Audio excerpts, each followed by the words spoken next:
This is the pre-proposal presentation for the request for proposals for a concession opportunity to provide Wi-Fi and broadband internet at various state parks throughout California. This pre-proposal presentation will be available from October 23rd, 2020 through December 3rd, 2020. The RFP number is P19CA011.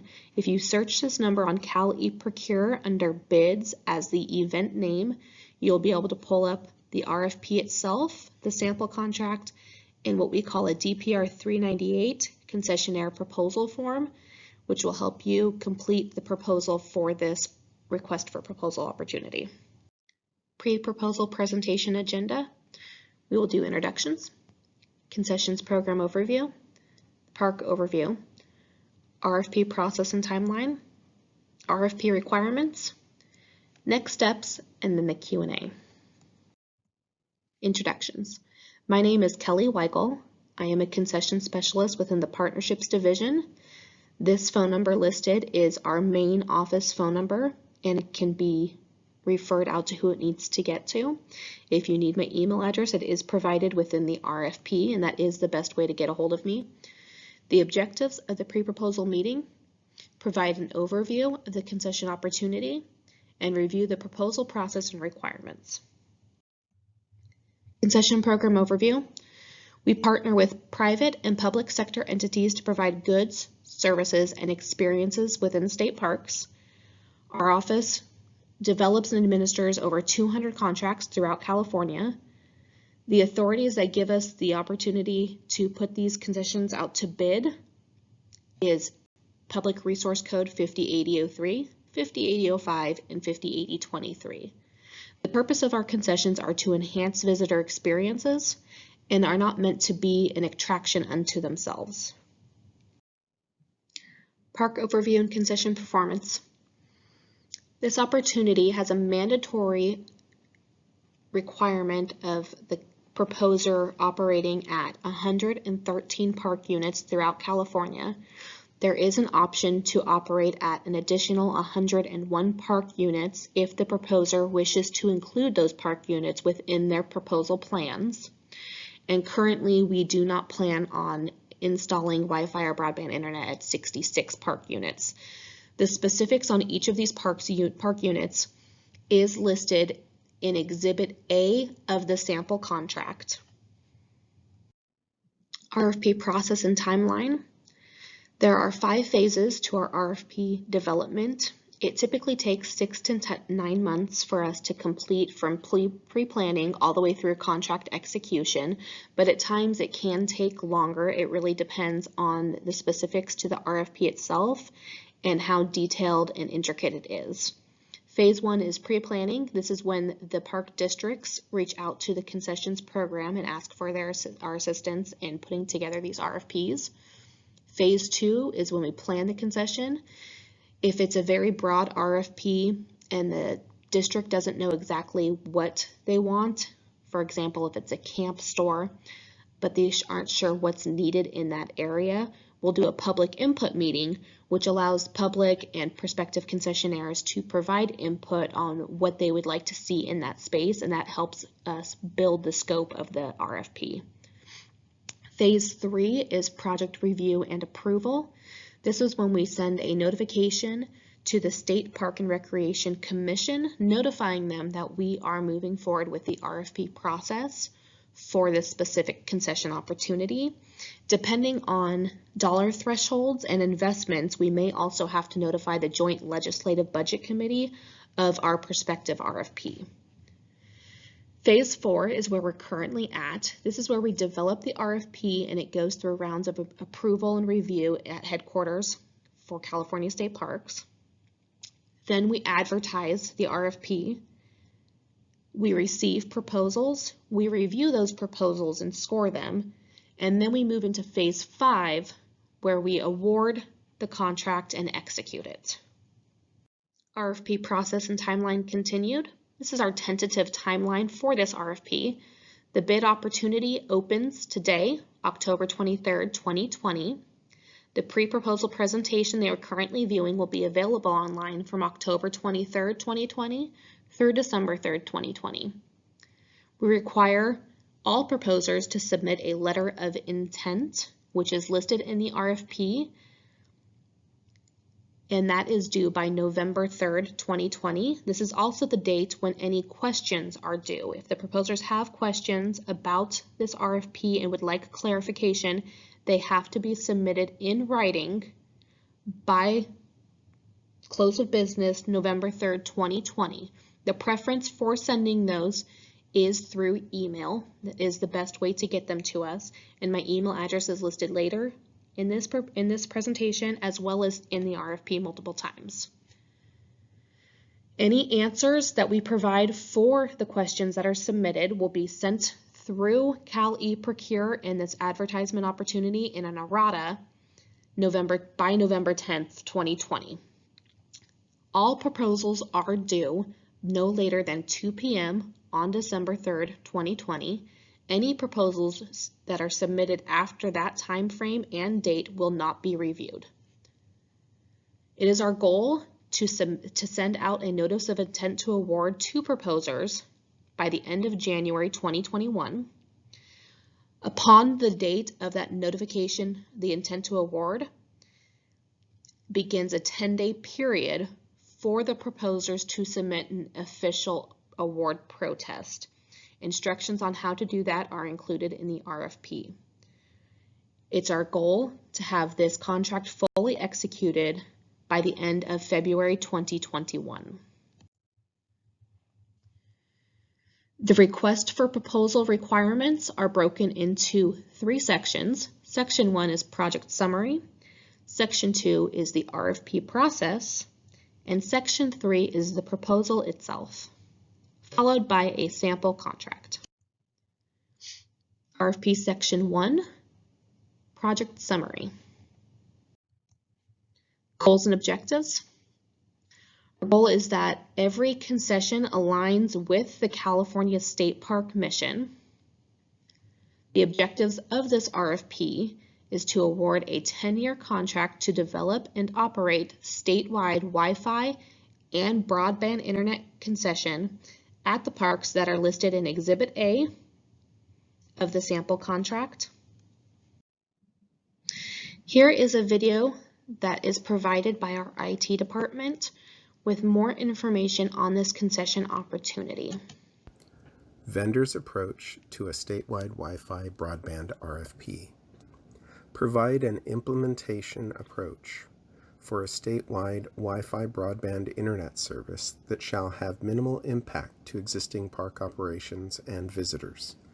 The approach should take into consideration the limitations that exist throughout California state parks, including, at a minimum, remote access, locations, available physical space, historic buildings, coastal commission restrictions, power or lack thereof, and availability of staff for implementation coordination purposes. Parks IT RFP objectives. Proposer must provide a wireless broadband Wi-Fi service that meets the following minimum capabilities and describe in detail how they will provide this service to the park locations. Number 1, a guaranteed speed minimum of 25 megabit download and 3 megabit per second upload for Wi-Fi on every user device, including tablets, smartphones, etc., during peak evening hours. Number 2, the service will provide fiber-fed connectivity to any location. Number 3, non-line of sight backhaul to remote sites. Number 4, internet connectivity for low bandwidth applications. Number 5, voice over IP. Number 6, the service will bill for daily, weekly, monthly, and seasonal plans. Number 7, roaming across any state park or campground using one account. Number 8, a 24/7 break-fix help desk. And number 9, equipment refresh at its end of life. Concession contract summary. The term of the contract is 10 years. At the end of the contract, it does go into a month-to-month status or holdover, and this means that either the state or the concessionaire could terminate the contract, giving a minimum of a 30-day notice to the other party. The monthly minimum rent requirement for this contract is the greater of $1 or 8% of gross receipts. There's also a requirement of a facility improvement and IT services account that has a minimum of 2% of gross receipts deposited into it. Concession contract summary continued. The concessionaire is required to provide a performance bond. The amount of this bond will be determined after the notice of intent to award is submitted prior to completing the final executed contract, and it will most likely be based loosely around what is submitted in the proposal for the minimum monthly rent multiplied by 12 to cover a full year. The concessionaire is required to pay taxes, provide insurance, obtain applicable permits, follow all laws, and overall be a good partner. RFP Section 2, the RFP process.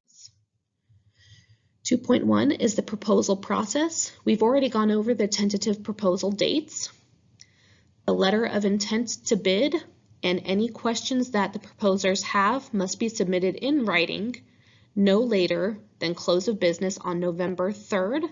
You can submit in writing to the address listed here or to my email address, kelly.weichel@parks.ca.gov. It is preferred that you submit it through email. This is the most efficient way to get these documents to us. The proposals must include the completed DPR 398, which is the concession proposer questionnaire, a proposal bond of $5,000, one original proposal and 4 copies, and a full copy of your proposal on a CD or USB with proposal documents. The DPR 398 documents can be in PDF form, but we do like if you can submit the plans that are on page 7 of the DPR 398, the checklist that's there, all of those components to the plans.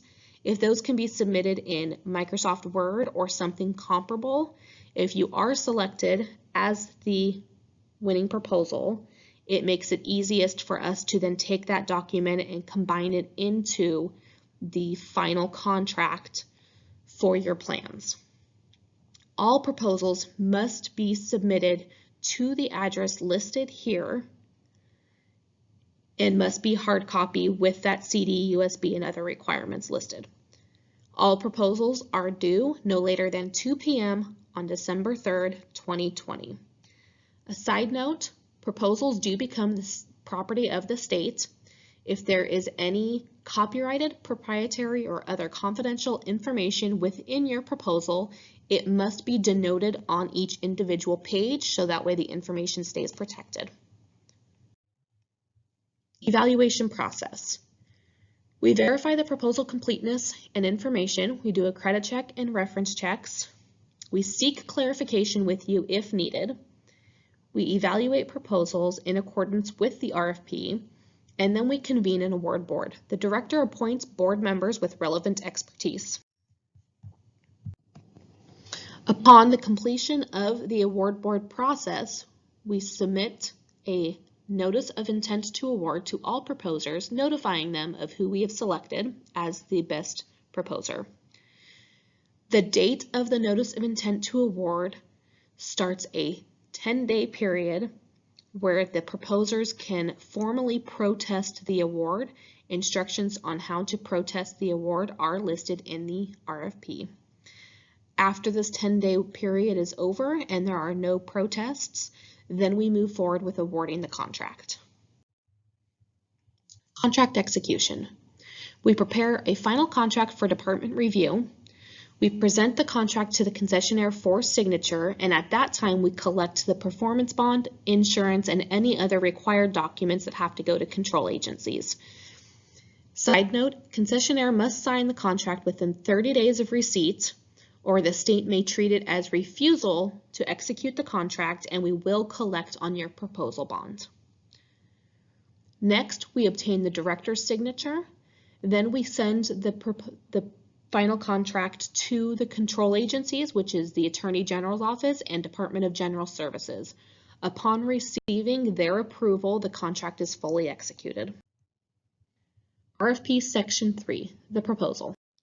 Instructions for the concession proposal.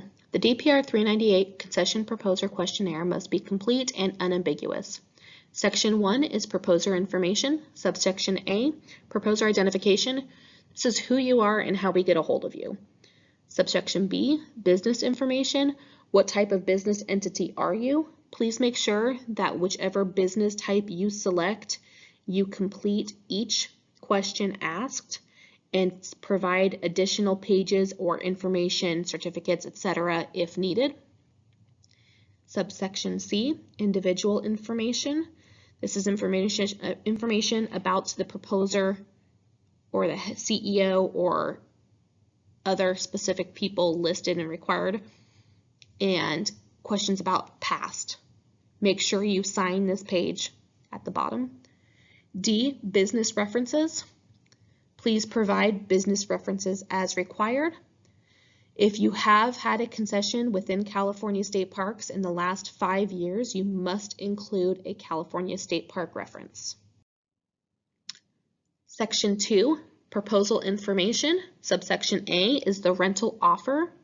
The proposer must submit a minimum rent, percentage of gross sales, and a percentage of gross sales contributed to a facility improvement and IT services account. The bid must be at least what is specified in the RFP as a minimum amount. If your bid is below the minimum amount or is not listed at all, then your proposal may be disqualified. Subsection B, implementation and operation plan. You can see that there are elements to each of the components of this plan selected on this page. This corresponds to section 3.1 subsection 2 in the RFP, which specifies and lists out exactly what is needed for each of these elements to the implementation and operation plan. Subsection C is the supplemental information. There is one element to the supplemental information that is required. Section 3, financial information. Subsection A, concession development. This is a form that requires the proposer to submit financial information on the costs associated with developing this concession. Subsection B, business financial statement. This is a balance sheet that the proposer is required to submit for their business, and please ensure that the 2 pages do balance. Subsection C, financial references and creditworthiness. Please provide your financial references with email addresses for us to contact them and a copy of your credit statement as required within the RFP. Subsection D, financial pro forma. This is a form that requires the proposer to submit financial information on what your anticipated gross sales and expenses are for the life of the contract, so all 10 years must be completed.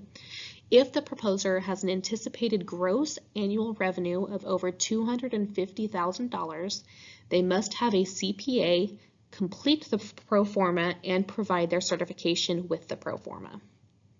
Please provide additional pages for explanations if needed. Section 4, certification and authorizations. Subsection A, authorization to release information. Make sure you fill out each of these sections and sign them. We'll need the release of information to do reference checks. Subsection B, labor law compliance certification. Subsection C, authorization to release tax returns. And subsection D is the proposer certification, certifying that all of the information you provided in your proposal is accurate. Section 5 is a privacy notice, and it tells you what we do and what authorities we have with your proposal. Section 3.2, proposal evaluation criteria. Each of the sections listed below are an element to the implementation and operation plan that is required in your proposal. Each of the elements listed below is worth up to 200 points. New technology benefits, broadband Wi-Fi services capabilities, firm references, small business preference, rent offer, enhanced/value added services. The items listed below are also elements of that implementation and operation plan, and each of these ones are up to 100 points each. Implementation plan, resource management plan, marketing plan and materials, network design plan/sample, test plan, training plan, service level agreement, and reporting analytics. The rental offer scoring is up to 200 points, and this is how we score the rent. It is based against the highest bid amount supported by other proposals. Section 3.3 is the proposal evaluation sheet. As you can see in the RFP, each of the elements to the implementation and operation plan are scored based on exceptional, meets, deficient, or fail. Exceptional means full response and highly detailed, thorough understanding of all areas of each of the elements that are listed in the proposal, complies with the requirement. Meets is a full response in sufficient detail, acceptable understanding of all of the areas. Deficient means that you did not complete all of the areas that were listed within the requirement and you have minimal understanding of the requirement. A fail means that you did not respond to the requirement at all, or response includes exceptions and/or conditions, or the response conflicts with the requirement. Please refer back to the RFP to get a more in-depth description of each of these scoring types. 3.4, Concession Proposer Questionnaire, DPR 398. Please download a copy of the Concession Proposer Questionnaire, DPR 398, from Cal eProcure. You'll click on the Bids section, and within that, in the event name, you will search the RFP number, so you'll just put in P19CA011. When you put that up, it should pull up this RFP, and it will have a list of the documents for this RFP, which includes the RFP itself, the sample contract, and the DPR 398. Please make sure that you use the DPR 398s to complete your proposal and do not create your own forms. Please ensure that all areas are filled out and completed properly, and any area that requires a signature is signed. If you have any issues with Cal eProcure, please contact me, Kelly Weichel, at my email address, kellyweichel@parks.ca.gov. Sample contract. Notes about the sample contract terms. The condition of the premises is as is. Rent and rent reporting. Rent is due on a monthly basis, and we use a DPR 54 form to complete the rent reporting, and it is due on the 15th of the month for the prior month that you're reporting on. For example, if you're reporting for the month of December, it will be due by January 15th. Consumer price index adjustments do occur, and it will happen in contract year 6 and every 5th year after if you are on month to month. The use of premises is listed in the sample contract. You must follow the contract. Bonds and insurance must be current at all times. If they lapse, we will do a breach notice, and if you do not cure the breach, we can terminate or assign your contract to someone else. Annual reporting, a DPR 86 concessionaire financial statement is due every year based on your calendar year reporting. So it'll be based like taxes. You'll do your report for calendar year, and it is due by May 1st of every year for the previous calendar year. Annual performance evaluations, we do ask districts to provide the concessions program with a DPR 531 concessions performance rating on an annual basis. Next steps. Please go to Cal eProcure and download the DPR 398 and other RFP documents so that you can complete your proposal. If you would like, you can visit the parks that are listed within Exhibit A of the sample contract, the required park units, and this may help you get a better feel for what you will need to do in order to meet the requirements of your contract and this proposal. Submit questions during the RFP Q&A period no later than close of business November 3rd, 2020, and all completed proposals are due no later than 2 p.m. on December 3rd, 2020. As I stated before, any proposals that are submitted after that time and date will not be reviewed. Thank you for your time, and please let me know if you have any questions. Thank you.